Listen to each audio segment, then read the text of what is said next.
One coach down, another perhaps to follow. UAB has done the inevitable, which you pretty much saw coming from the day that they hired Trent Dilfer. He is out in the middle of his third season with the Blazers. A complete disaster of a coaching tenure coming to an end. And the bigger question, because it involves a bigger school, a larger program, a larger fan base, is Auburn's Hugh Freeze going to be next?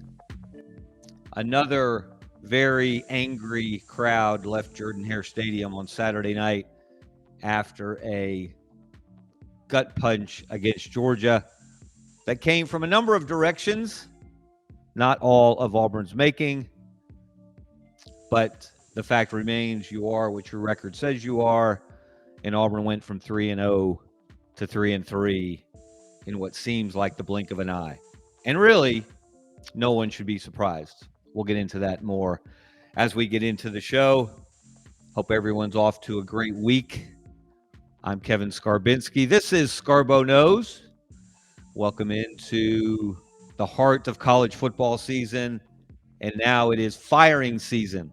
It was Black Sunday in a lot of ways yesterday, with Oregon State's coach getting whacked, Trent Dilfer getting whacked, and the big one, James Franklin at Penn State. Wow. Penn State's self-image is really inflated if you're going to fire James Franklin after what he's done for that program. We're not really here to talk about that today, but I got to say, at some point, this insanity has to stop, doesn't it? And I don't mean just the firing of coaches for losing games, losing a few games in a row, 3 in Penn State's case, but the contracts that schools continue to give these coaches that include these astronomical buyouts. Penn State owes James Franklin $49 million, reportedly not to coach there anymore. At what point do the administrators, the ADs, the presidents, the boosters who sign off on these deals and reward coaches for failure by bestowing them with generational wealth? It is Exhibit A of the most financially irresponsible enterprise in the United States of America. If there's another one, let me know, because I'm not aware of it. College athletics takes the cake and wants to eat it too. And now they want to complain and beg for help, and they want to look to private equity or private capital for more funds. Maybe if you got your own houses in order, maybe if you didn't throw all this money at unproven coaches or even proven coaches, why would you reward them for failure with these buyouts? It happens again and again and again. Let me take a moment to pause here because my blood pressure is starting to rise, and say thank you to Brendan Martin, our executive producer on the Sidelines.live network. And thank you to our sponsor, Money Management Services. They will calm the waters. They will bring your blood pressure down. They are Birmingham's financial services firm. They're a fee-only, which sets them apart, family-owned business that's been in business since 1992 here in the Birmingham area, but they can help you wherever you live. So reach out to them. Click the QR code on the screen. We'll hear more from the Rice family and Money Management Services later in the show. So we really appreciate them. Really appreciate you watching and listening. This program is really growing. If you're watching on YouTube, please subscribe. Give us a like.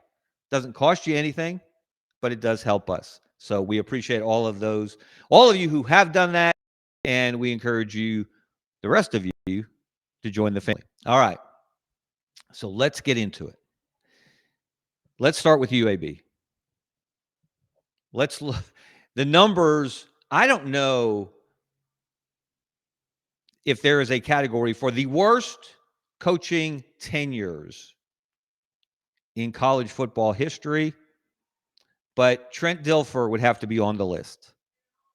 You can't make up numbers this bad.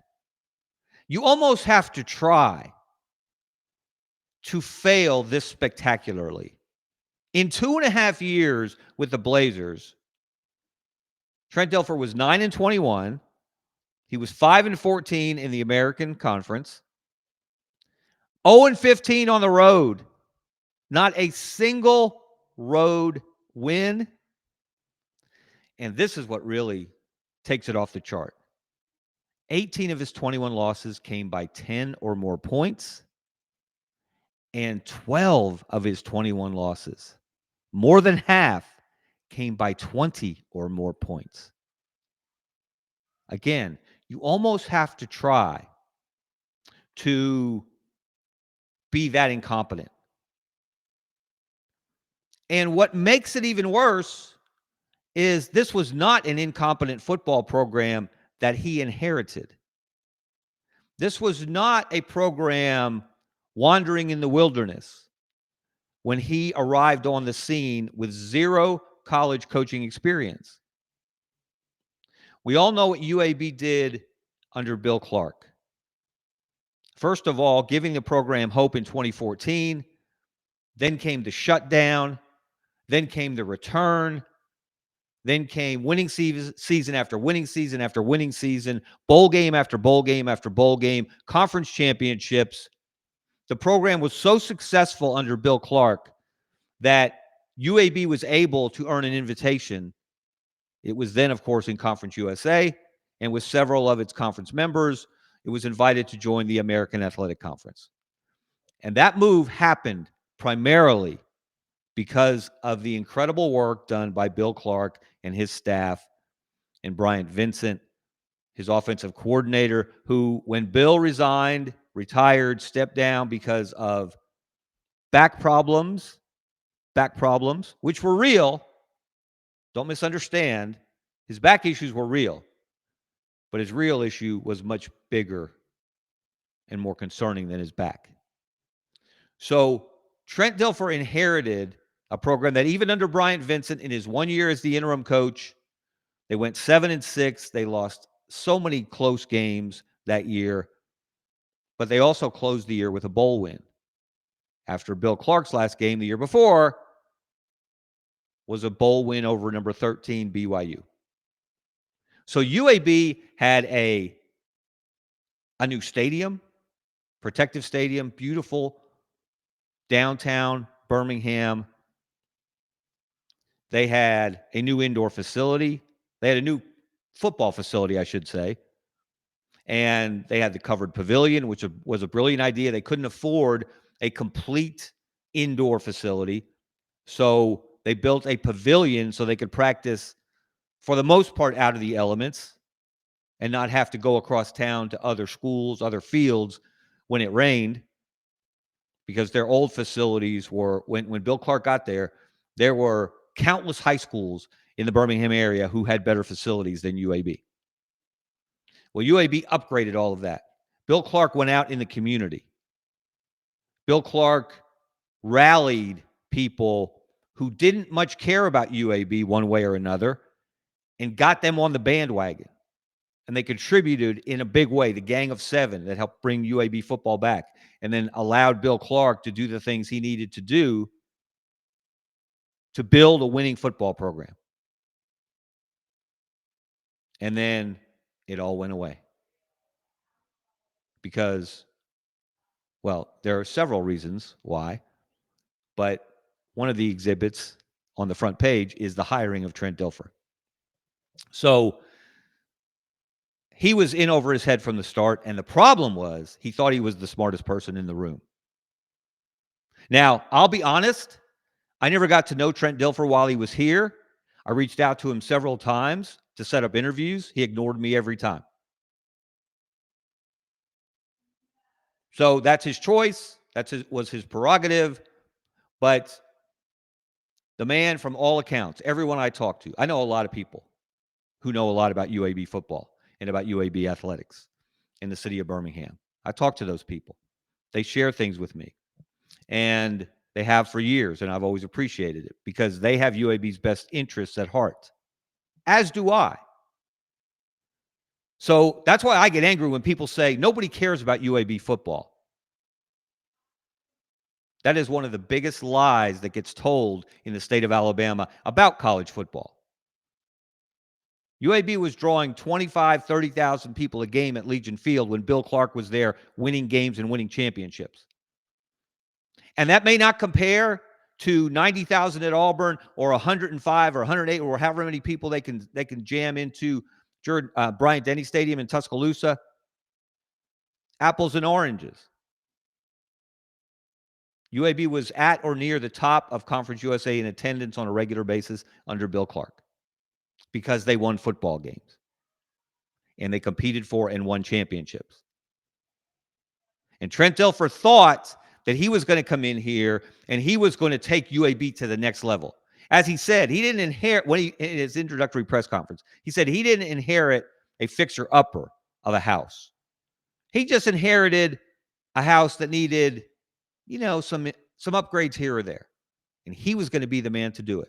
This man who had never coached a college football game as an assistant or as a head coach, who'd been a high school coach for only 4 years at a private high school in Nashville where you could buy a roster, you could recruit, and you had a lot of advantages that a lot of your competitors didn't have. UAB doesn't have those advantages, didn't have them then, doesn't have them now. So you had to work. You had to get out in the community. You had to make friends with the most prominent boosters. You had to get them on your side. And he never accomplished any of that because he never built up any capital. If we were in Texas, you would say he was all hat, no cattle. Here he was all mouth, no results. Got worse every year. And to be frank, I'm a little surprised that UAB had the wisdom and the fortitude to fire him now. And Alex Mortensen, the offensive coordinator, will take over as the interim coach for the rest of the year. Alex Mortensen, the son of the outstanding sports journalist Chris Mortensen, may he rest in peace. Alex is well-schooled. Alex spent a lot of years on Nick Saban's staff as one of those behind-the-scenes people that didn't get any credit, at least publicly, but helped make the operation go, helped make the organization work as well as it did. Nick Saban has a lot of faith in Alex Mortensen and recommended him to Trent Dilfer to take that job at UAB. So we'll see how it turns out. UAB is undermanned. They will be overmatched starting this. They have been for several years because Trent Dilfer didn't know how to recruit either. And yes, he was handicapped and hamstrung by NIL. UAB doesn't have the funds that its competitors in the American have. And part of the reason is Trent Dilfer never provided proof of concept. He never showed what was possible at UAB because he first of all hired a bunch of guys as assistants who had no college experience. Big mistake to start. Bring in somebody that knows more than you. He didn't. And he paid for it. And even this year, he brought in a bunch of guys with NFL experience to help turn around a defense that was one of the worst in the Football Bowl Subdivision. And I think they've gotten worse. So the real issue, the real culprit, the blame for UAB football's failure the last 2.5 years lies squarely on the shoulders of Trent Dilfer. He will not be missed. Now, so while some UAB fans are celebrating and thinking, well, ding dong, the witch is dead, now they can get back to putting together first a respectable program on the field, there's a problem with that. And it's a bigger issue for the Blazers. Let's look at what that issue is. Actually, that should be plural. It should be issues. It's the gentleman on the left, Ray Watts, the president of UAB, and the gentleman on the right, Mark Ingram, the athletic director. There you see them they're all smiles. That was at Trent Dilfer's introductory press conference. And the words of Mark Ingram at that press conference still resonate in my ears when he said, "I'm not hiring a high school coach. I'm hiring the number 6 pick in the NFL draft." Well, North Carolina just hired maybe the most successful NFL coach of all time. How's that working out for the Tar Heels, who play college football? So just to think, because Trent Dilfer was a very good college quarterback, a mid NFL quarterback, who talked a great game, except when he said things like during his work at ESPN, you can't win in the NFL by losing. And maybe the breaking point for UAB with Dilfer was a week ago at his Coffee with Coach Monday morning visit with the media, and he pulled out a sheet of paper. He pulled out a white sheet of paper, and he did this, and he put a little circle on it. He said, "What is that?" And it was a dot, of course. And he went on to give a soliloquy about the dot of negativity and how you can't make the dot bigger than it is. You can't see the dot as something larger than it actually is. And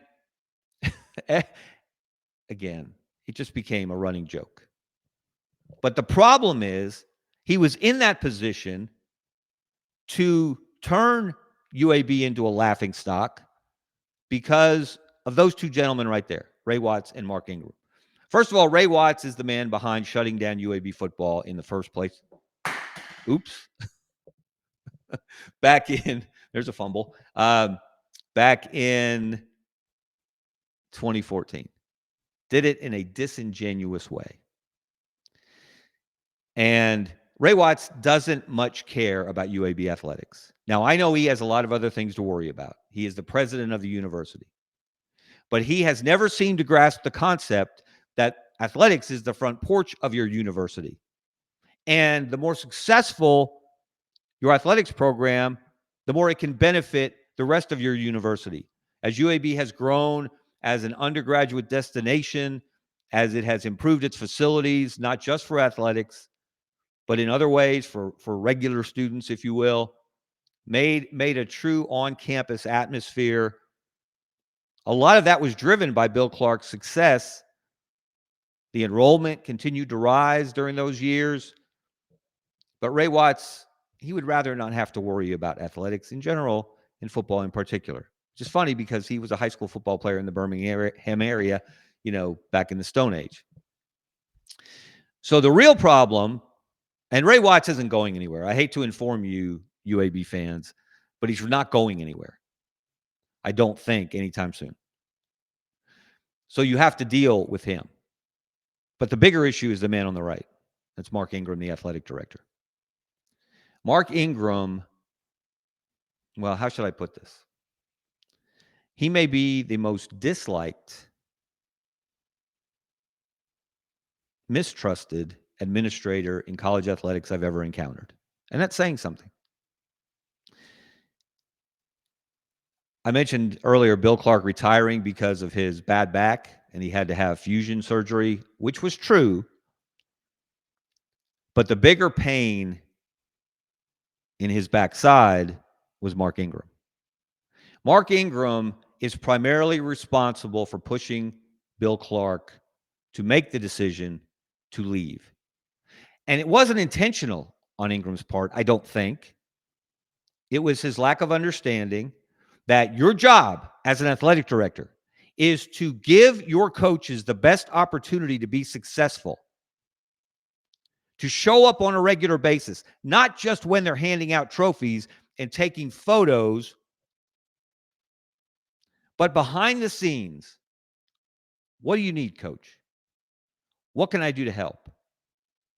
How's this working out?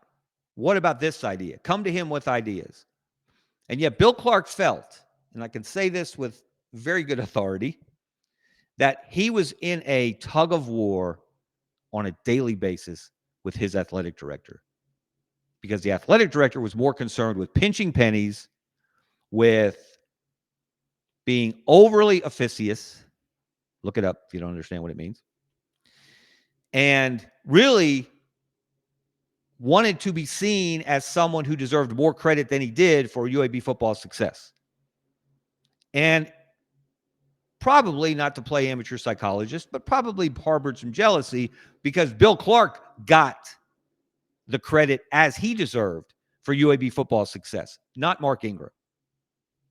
Now, Mark Ingram hasn't been a total disaster at UAB the way Trent Dilfer was. Mark Ingram has improved the facilities. He's done some positive things there. But he has never understood what UAB is about.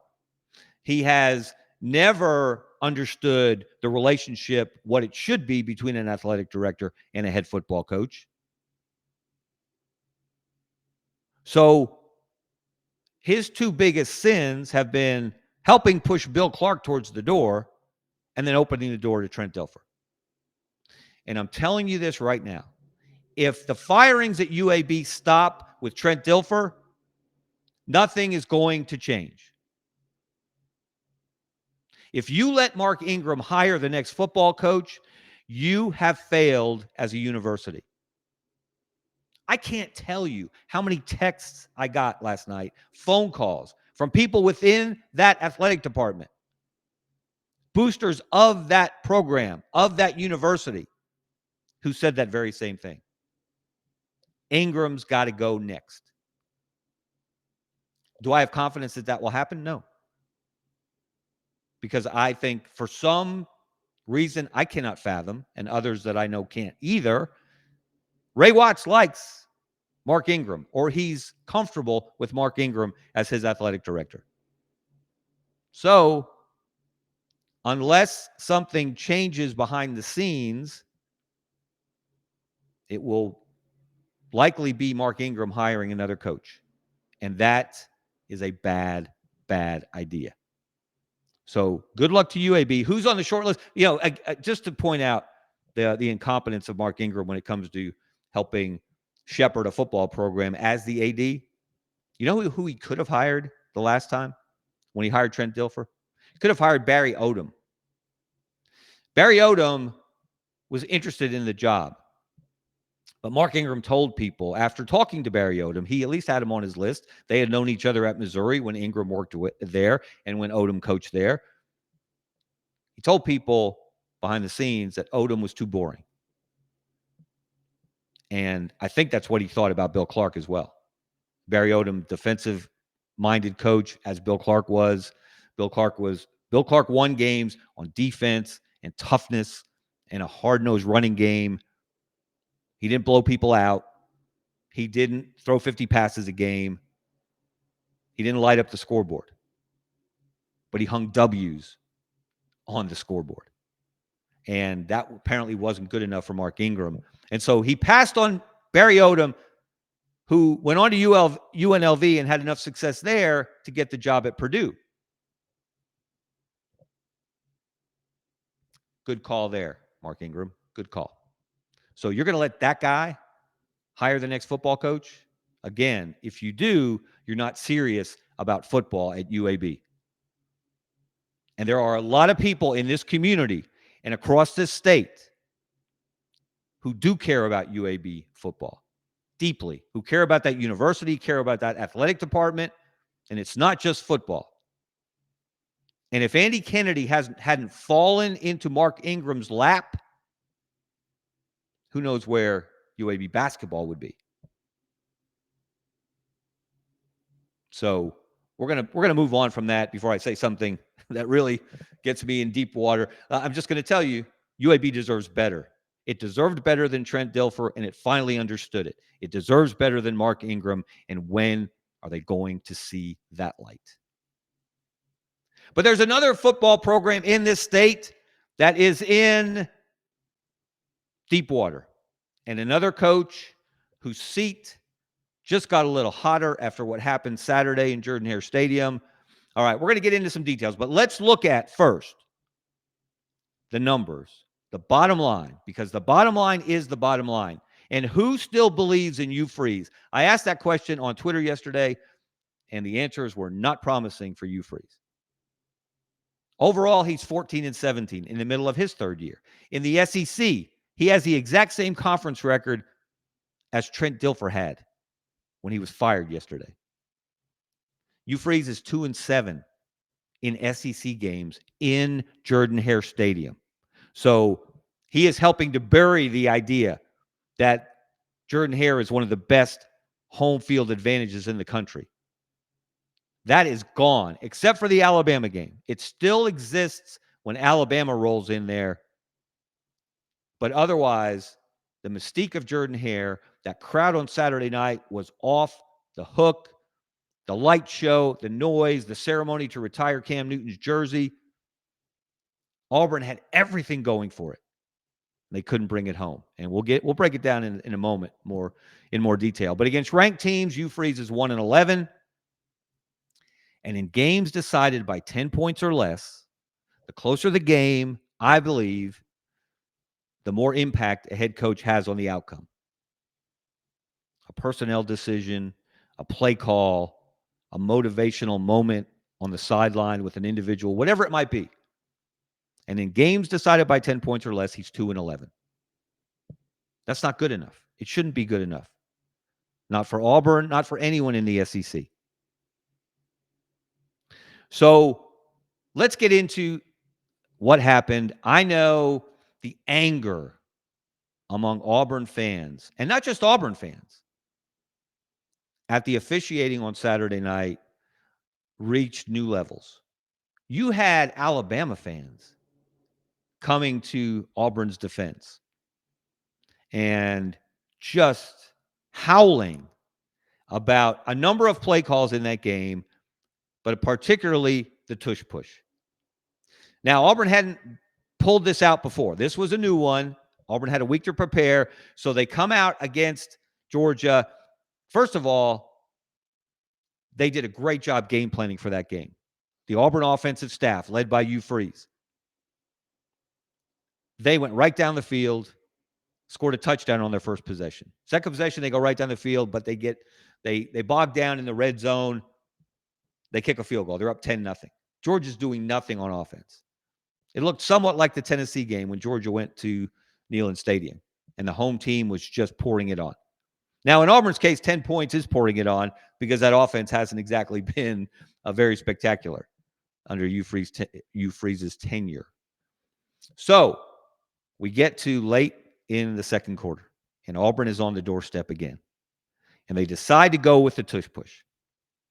And it is a scrum, as those things always are.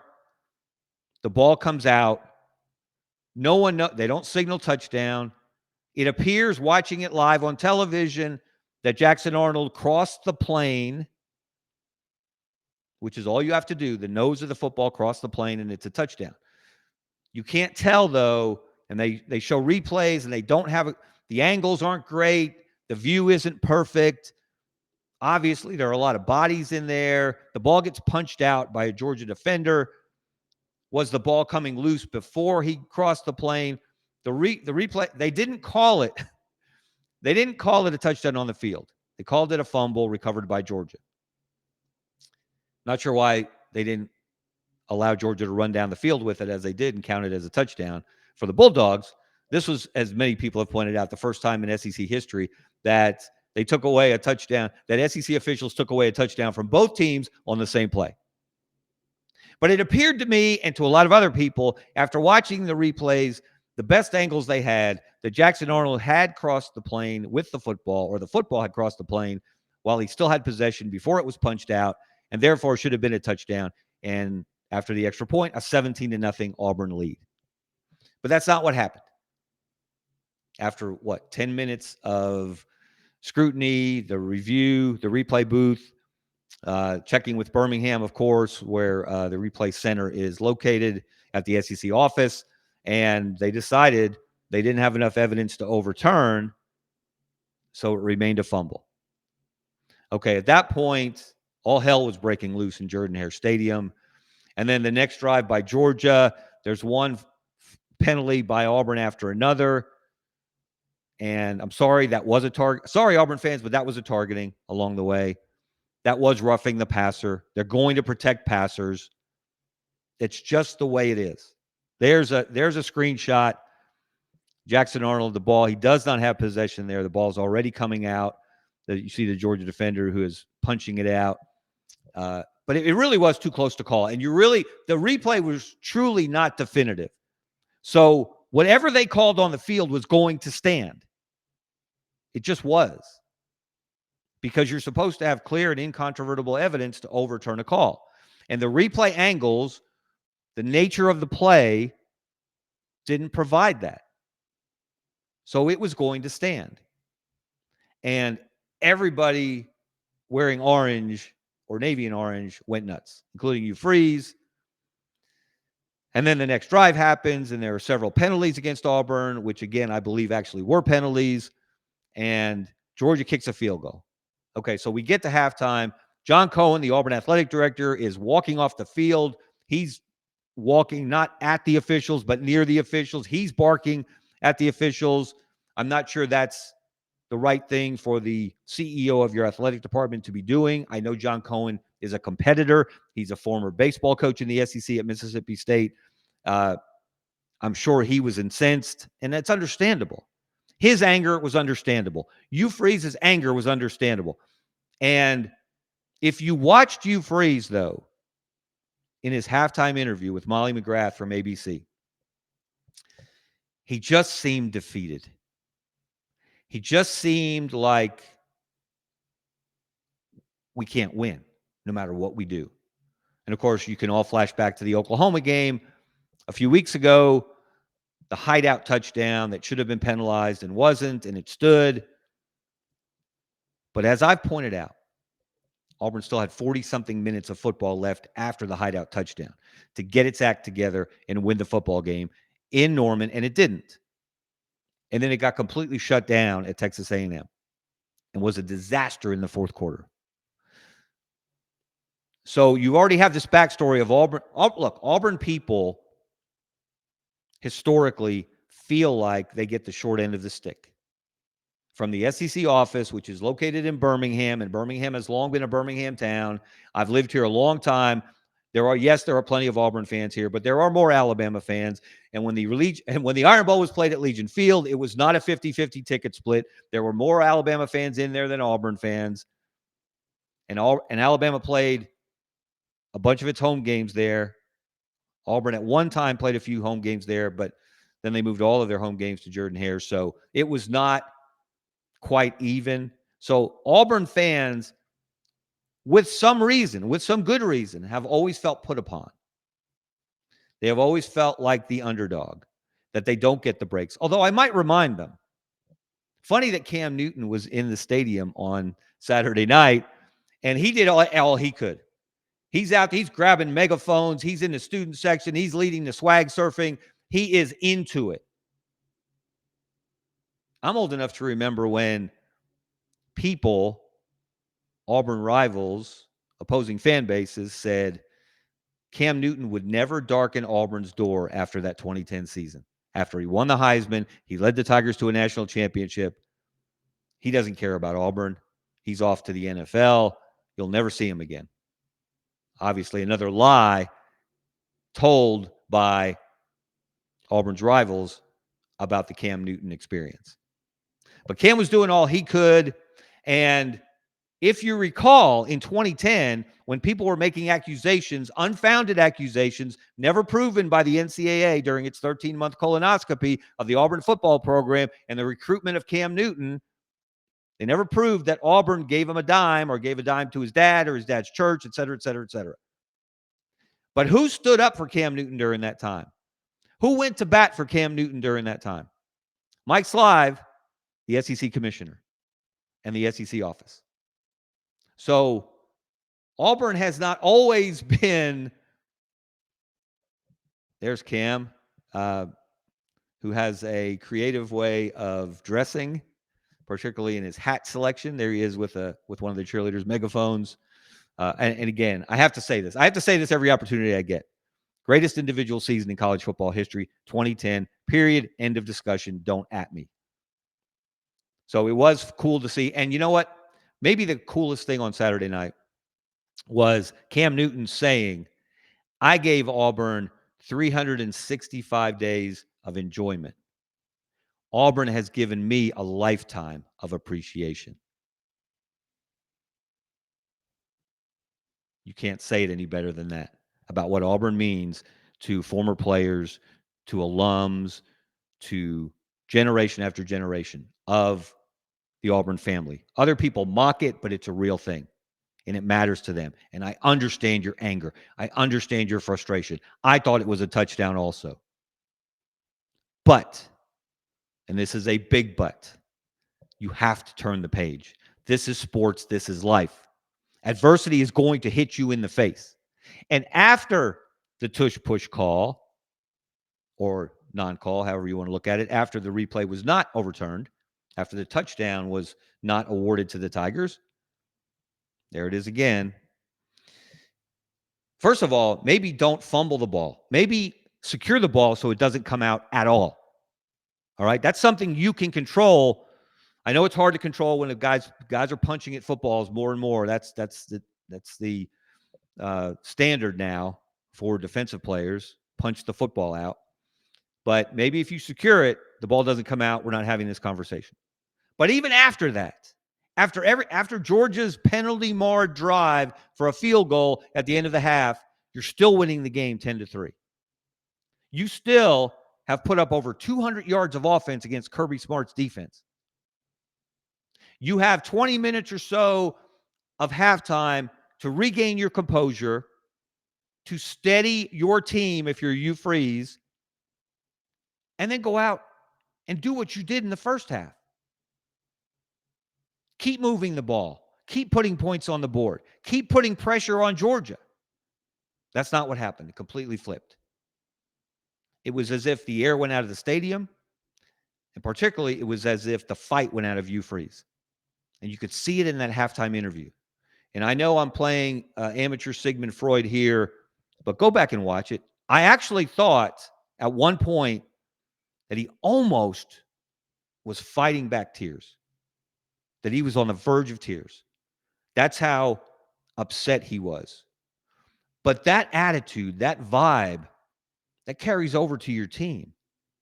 So should we really be surprised that Georgia outscored Auburn 17-0 in the second half?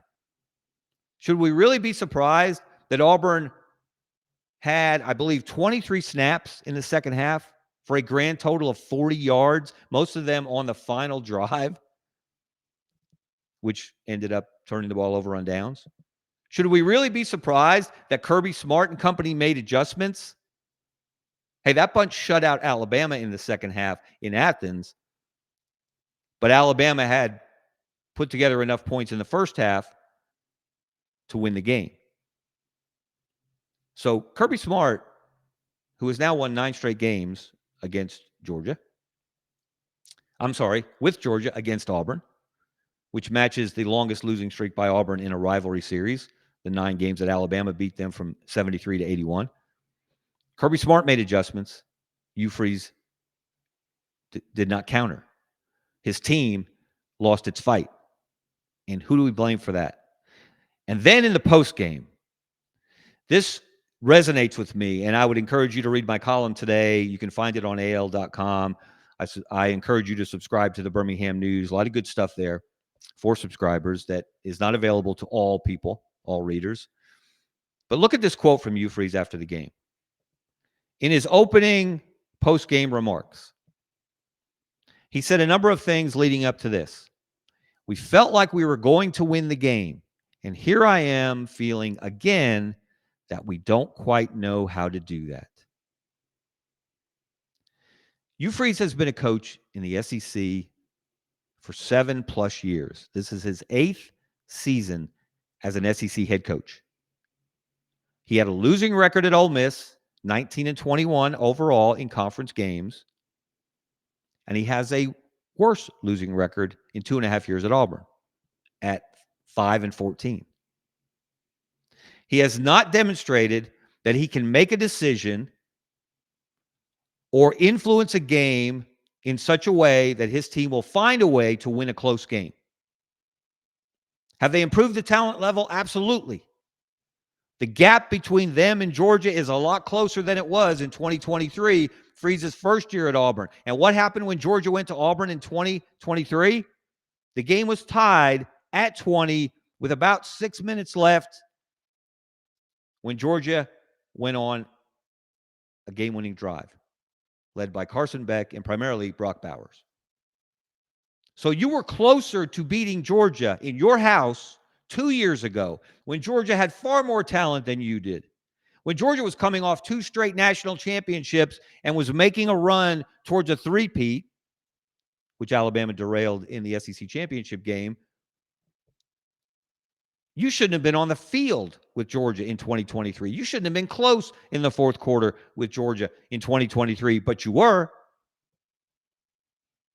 You couldn't find a way at the end. And now you've got a better roster than you had then. Georgia's roster, I would argue, is one of the less talented rosters that Kirby Smart has put together in Athens. That's the way of the game now. It's the way of college football. You're not going to see dominant programs that do what Alabama did or come anywhere close to it. So you're going to see more upsets. You're just not seeing them with Auburn. You're just not seeing Hugh Freeze unlock a way to win a close game. And at what point do you say, this is who he is?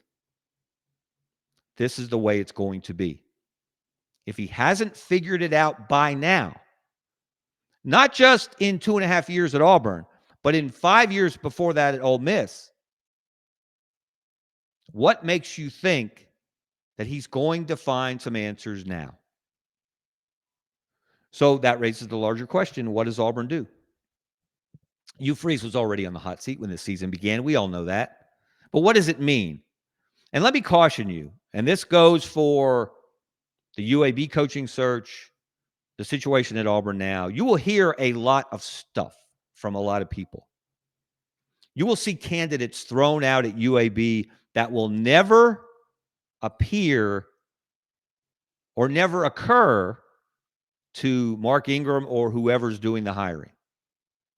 You will see names tossed out. This happens every coaching search. And it's kind of laughable, especially if you're covering it and you do have good connections and good sources and you have a pretty good idea of what's happening and you see these names tossed out and you know that's not real. That's not real. He's not real. He's not coming. They're not looking at him. He's not interested in them. There's a lot of misinformation that gets tossed out during coaching searches and during hot seat experiences. So I can't tell you right now what Hugh Freeze's future is at Auburn. I can't tell you. Well, part of the reason is who's going to make the decisions at Auburn. That's always been a fascinating parlor game. Who's making the call? Who's directing the athletic director to interview this person, to push out this coach, to go after that coach? It's not always easy to figure out. There was a time when it was easy to figure out, when Auburn's inner circle was a dot. To circle back to Trent Dilfer's dot of negativity explanation last week. I was going to say something else, but sometimes you have to censor yourself live in the moment. All right, so I don't know where Auburn's going, but I will say this. I will be surprised if Hugh Freeze is the coach at Auburn in 2026. Maybe he'll figure it out. Maybe they'll turn it around. The schedule softens somewhat, although Missouri, which is coming in there Saturday, had Auburn beat 2 years ago, and on its last visit, maybe that wasn't 2 years ago, but on its last visit, actually, Brian Harsin was there. I think it was Brian Harsin's last win, actually, at Auburn. And Missouri did everything but win the game and handed Auburn every opportunity to win the game, and Auburn took advantage finally. This Missouri team's better than this Auburn team. It just is. There's that man. The dot of negativity. Well, there are no words. There are no words for a man who thinks he's the smartest man in the room. And after 2.5 years, he never grasped what it meant to be the coach at UAB, what it took to be the coach at UAB. And all your fast talking, all your big words, all your ESPN analyst explanations fell flat. Never should have had the job in the first place. We'll see if UAB can get it right. We'll see if Auburn can figure it out and get it right. I don't have a lot of confidence in either case. But that's why we watch the games. That's why we follow the news. That's why you follow me on Twitter at Kevin Skarbinski. I hope you'll continue to do that. And hope you'll continue to tune in to Scarbo Knows. Like I said, if you watch on YouTube, please give us a subscribe. Hit that subscribe button. Give us a like. We appreciate it. I appreciate Brendan Martin, the executive producer of the Sidelines.live network. And I especially appreciate our sponsor, Money Management Services, the Rice family, good friends of mine. They'll take great care of you. Until next time, have a great week. Check out Money Management Services. See you. Since 1992, Money Management Services in Birmingham has provided individuals and business owners with trusted, fee-only financial advice. We're more than advisors, we're your financial family. From retirement planning to tax strategies and estate planning, our team builds personalized wealth management plans tailored to your life. At Money Management Services, we treat you like family, because when you walk through our doors, you become part of ours.